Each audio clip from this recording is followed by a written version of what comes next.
Être nerveux est un signe que votre moi physique et émotionnel interfère avec votre capacité à parler. Même les orateurs les plus chevronnés peuvent être sur les nerfs de temps en temps. Ce qui est important, c'est d'apprendre à maîtriser sa nervosité et à tirer le meilleur parti de cette énergie. Au cours de cette séance, vous apprendrez à maîtriser votre nervosité afin qu'elle ait le moins d'impact possible sur votre capacité à parler avec confiance. Une légère nervosité est normale pour tout le monde, surtout les premières fois que vous faites une présentation ou parlez en public. Ces tracas peuvent en fait vous aider et vous donner un avantage lorsque vous prenez cette énergie nerveuse et l'utilisez délibérément en tant que carburant pour votre présentation. La nervosité grimpe en flèche et vous remarquez tout d'un coup que votre cœur bat, vos genoux tremblent ou votre voix saute. Le secret que vous voulez obtenir ne réside pas nécessairement dans la confiance acquise grâce à l'expérience, bien que cela soit une vraie aide, mais plutôt dans un changement d'attitude. Quand vous apprenez à orienter votre concentration sur le public plutôt que sur vous-même, vous commencez à libérer l'emprise que la peur a sur vous. L'une des choses que vous remarquerez, c'est que lorsque vous êtes bien préparé pour votre présentation, vous vous sentirez moins nerveux.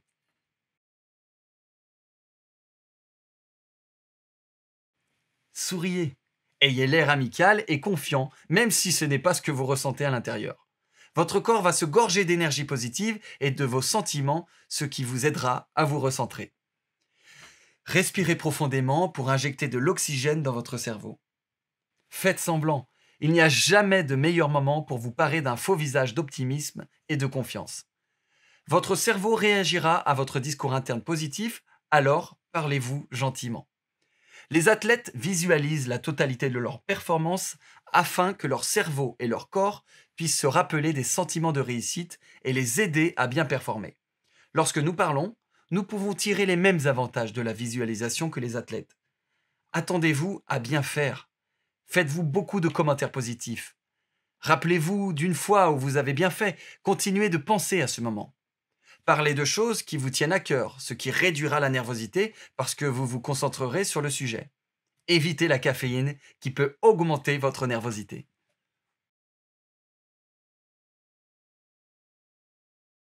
La peur de parler en public ou l'anxiété de la parole est connue sous le nom de glossophobie. Elle vient du grec glossa, qui signifie langue, et phobos, qui signifie la peur ou l'effroi. Symptômes possibles de la glossophobie. L'augmentation de la pression artérielle, la transpiration accrue, une bouche sèche, des muscles raides dans le haut du dos, des nausées, un sentiment de panique, une anxiété intense, des secousses, le rougissement, un cœur battant, une voix tremblante, un essoufflement, des étourdissements.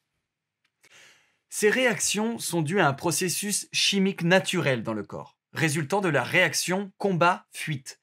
Lorsqu'une situation est perçue comme dangereuse, le corps libère de l'adrénaline et du cortisol, qui fournissent de l'énergie pour aider s'il faut s'enfuir du danger et pour protéger le corps de la douleur. Cause générale. Peur de l'embarras, de l'humiliation, des gens qui observent et peur de leur jugement et de leur apparence de défiance.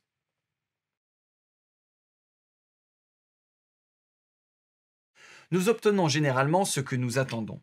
Nous pouvons aussi créer des circonstances pour obtenir ce que nous voulons. Les attentes positives sont l'une des caractéristiques les plus puissantes, identifiables extérieurement, que les personnalités gagnantes démontrent. Évaluez votre discours interne, les conversations intérieures que vous avez avec vous-même. Le discours interne d'un gagnant ressemble à ceci. J'ai bien réussi aujourd'hui. Je ferai encore mieux demain. J'arrive à être un meilleur orateur chaque jour.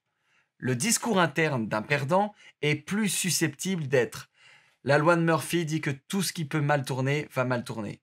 Ou si je n'avais pas de malchance, je n'aurais pas de chance du tout. La façon dont vous vous traitez transparaît vraiment dans vos résultats. Si deux personnes ont des événements tout aussi pourris dans leur vie, un tremblement de terre ou une tornade par exemple, la personne positive se rétablira plus rapidement que la personne négative. Les personnes positives vivent plus longtemps et sont en meilleure santé que les personnes négatives. Vous voyez où on veut en venir ? Adoptez les habitudes des personnes positives et optimistes afin de développer ces qualités et vous constaterez que vos craintes de parler en public diminueront.